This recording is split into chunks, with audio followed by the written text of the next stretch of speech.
guys, is everyone okay to just take seats for us? We're about to get started.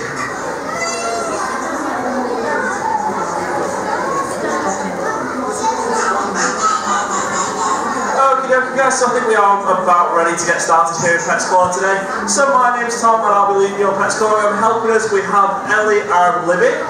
So just before we do get started here in Pets Corner today, I would like to go over 3 really important rules for you guys. The first rule is we are going to be encouraging you to touch lots of our baby animals. So please, once you do touch them, keep your fingers away from your eyes and your mouths for us.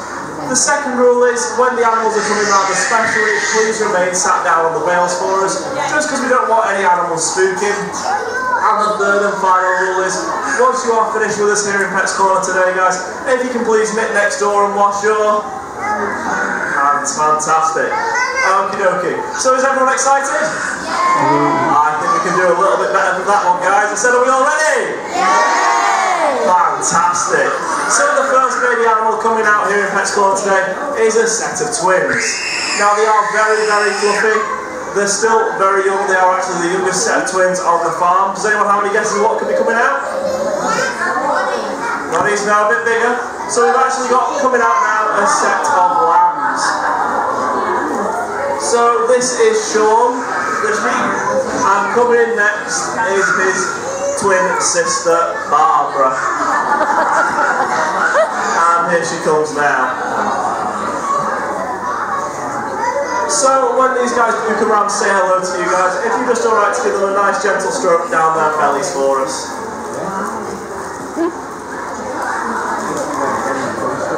Okay, so I might have said it already, but let's test your guys' knowledge a little bit. Does anyone know what a baby sheep's called? Just shout it out. Lamb. Fantastic, that was a nice and easy one. Let's get a bit harder now. What about a mummy sheep? Anyone? You? Yeah, fantastic. And finally, what about a daddy sheep? Right, fantastic. So daddy sheep can also be called a tuck as well. And guys, these lambs that are coming around are Texel lambs. So there are many different breeds of sheep. We actually have 7 here on the farm and over 100 sheep in total. So Texel lambs are very commonly seen across the countryside. So these are the nice little lambs you'll see as you're walking through in the fields and all over the place. We do have some rarer sheep here on the farm though, such as Cameroons. These originate from South Africa and they actually look more like an orange goat than a sheep. And as I said, there's only 1,000 of these left in the world, and we have 8 of them here on the farm. So another quite rare breed of sheep we have on the farm are Jacob sheep, and as you'll notice, our lambs coming around in a minute don't have any horns, whereas Jacob sheep can actually go up to 6 horns on their head at one time. So I'll give you a little bit more information about these guys now. So these guys were actually quite a surprise for us, as most of our sheep stop lambing around March or April time. So when we went to check in the fields about a few months back, we found a nice little surprise in these two staring at us, very confused, but it was a lovely surprise. So we brought them in to keep them away from all the bigger lambs that were bought back in March and April to make sure that they weren't bullying them or stealing their food. We've also brought them in to give them a bit of extra food to help look after them as well. Now one thing with sheep is they can give birth to up to 4 lambs at one time. Now, because of this, they can't actually produce enough milk to look after more than 2 lambs at one point. So what we'll do is if they give birth to more than 2 lambs, we'll take them off the mum and pop them onto a different ewe that has only had 1 or 2 lambs that year. You went, can you tell them the embarrassing ones?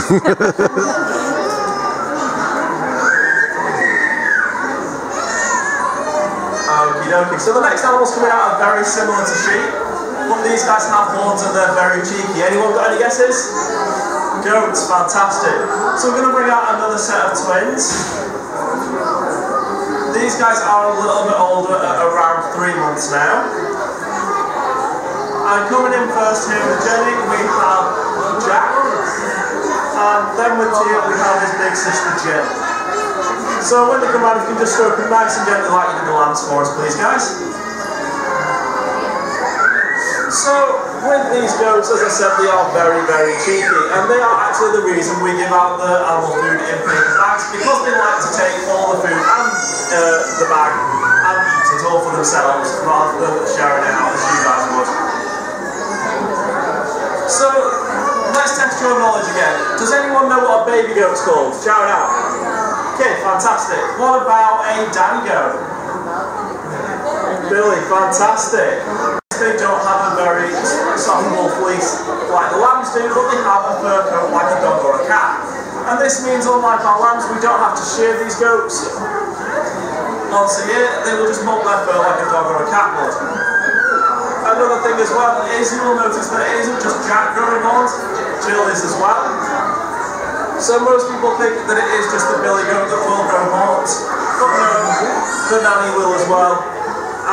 The only difference is hers won't be as big or as straight as Jack, when he grows up and becomes a billy goat, will use his to impress the females and all of his lady friends.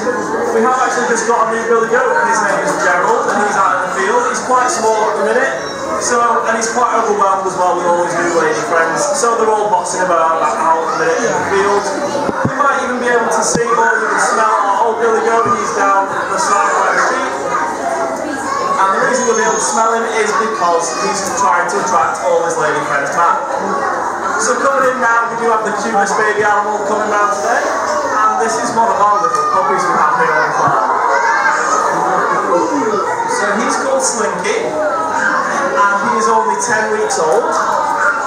So he is starting to teach, so he's a little bit nippy to guys, so watch your fingers, but he does love to give kisses as well. So when we bring him round, you can just stroke it nice and gently again for us.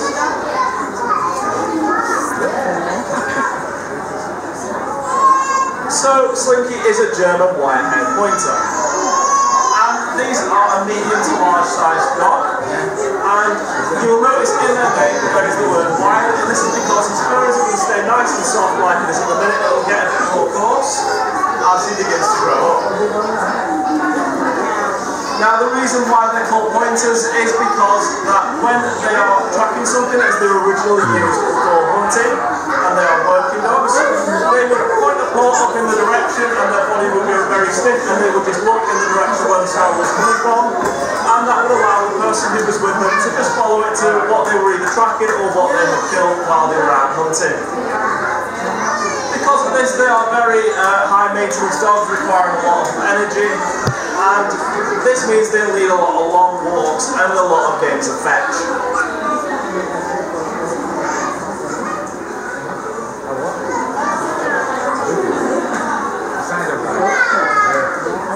So, Slinky has thankfully just found his forever home. He got walked on Thursday, but just before they pick him up, they are waiting for him to get his last vaccine. So, we're bringing him round Pets Corner to socialise him and get him used to people and kids, just so he's even better when he goes to his forever home. Slinky is just a temporary name for him, and we decided to call him this because he's so wriggly and his body's so long.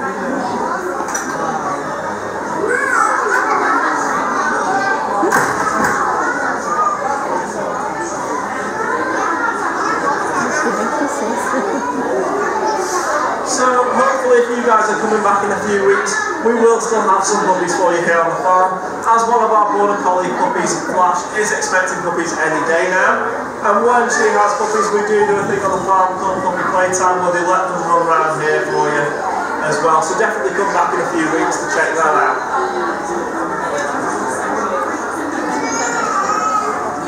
Slinky, on the other hand, he mainly does two things.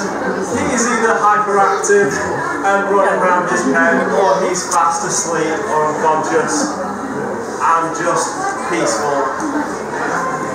Unfortunately, at the minute we have picked him up while he's in a hyper mood, which is why he's wriggling so much and why he's being so playful.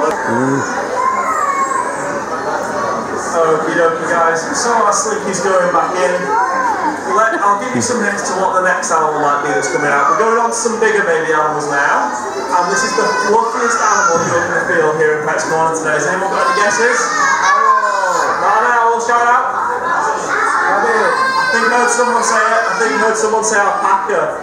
And that's exactly right. So coming out first, we have one of the older of the two of the three big alpacas we've got on the farm. This is Smarty. And then following in behind it is her little brother, Buttons. So when they do come round, guys, if you can show them nice and gently down their necks, just as Libby's showing you here. Just bear with Buttons as he is only learning to walk around on his head collar. And Curly is Buttons' mum, and because he's only just learned. So the first thing you'll be able to feel is how soft Alpacas was. And this is because originally Alpacas were from the mountains of South America. So to deal with that cold climate, they've got a nice, thick, soft wool coat. Now, like the sheep, these guys do need shearing once a year. So as you can tell from Curly here, we do give them a good shear and give them some nice funky haircuts. So Curly over here has a pair of eyebrows. The dad Hornbill, he's got a mullet. Twirl in the back has a bowl cut, and Curly's twin sister Whirly actually has a mohawk. So if you guys would like your haircut by a father, we are taking bookings for next year, and we think we are getting better at it.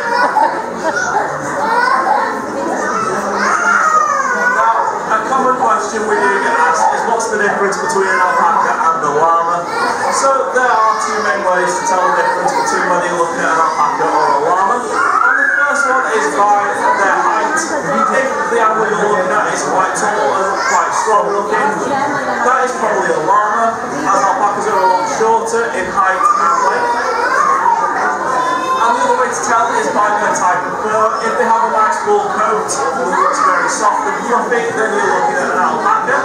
But if they have almost a matted hair kind of feel to them, you're probably looking at a llama, as they don't actually need to be sheared, they will want their own fur. The reason why alpacas and llamas look so similar is because they're part of the same family, called the camelid family.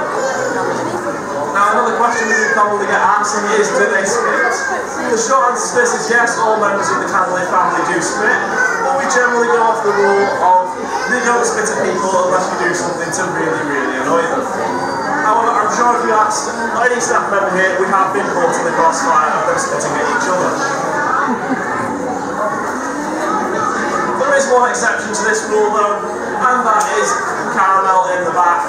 And she is one of the mums of our alpacas here, and he's called Tobro. And even if you just look at her the wrong way, she'll pin her ears back to her head and she will spit at you. Now, I've mentioned a few of our alpacas' names. I've said Buttons, Smarty, Curly, Whirly, Twirl, and Caramel. Does anyone notice a theme with our names here? Cadbury's chocolates. Closing this chocolate, yeah. So, the staff love chocolate that much on the farm that we have actually decided to name all our alpacas after chocolate. So we do have a family of 11 on the farm. And there's also Rolo, Lion, he's got a nice lion's mane, that's his haircut. There's also Hornbill, he's the dad of the group. And as well, as I've said, there's Whirly and a few others. So we're going to send these guys back to bed now, and we are going to get out some very special baby animals for you.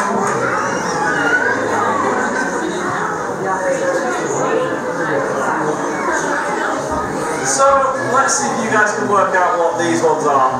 So they're not actually very furry or cute like the other animals that have been coming around so far. Anybody got any guesses? Fantastic, nobody said over there, but we've got some owls coming around next. But before the owls come round, I do actually want to test your guys' knowledge a little bit, just on one quick alpaca fact. Does anyone know what a baby alpaca is called? I'll be really impressed if you guys can get this one. No? So a baby alpaca is called a cria, and this is the same for llamas as well. So the two owls that we have come out today are the two of the younger ones. So unfortunately for you guys, these are the sillier of the owls that we have coming round. And their names are Bongo and Aries. So we do have a family of 8 here on the farm. The oldest are the two parents called Zeus and Bubu. And coming in now we have Bongo and Aries. So this one's Bongo, she's 5 years old. And over there with Jen we have Aries and he's only 2 years old. Now Eurasian eagle owls are one of the biggest species of owls in the world. can grow up to 2.5 feet tall with a 6-foot wingspan. So would you guys like to see their wings? On they go. So he's still getting used to this. He doesn't always like to play along. He seems to be doing alright today. So when these guys come around, if you can stroke them nice and gently, just in line with their feathers along their back for us. And you are obviously more than welcome to take any pictures, just please make sure your flash is turned off as they have very sensitive eyes. And while we're on the topic of our owl's eyes, this is probably one of the first things you're going to notice about them, as they have very big, very bright orange eyes.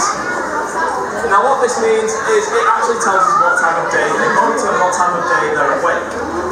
So if they have nice bright yellow eyes, they'd be what's known as diurnal, and this means they're out during the day and they hunt during the day.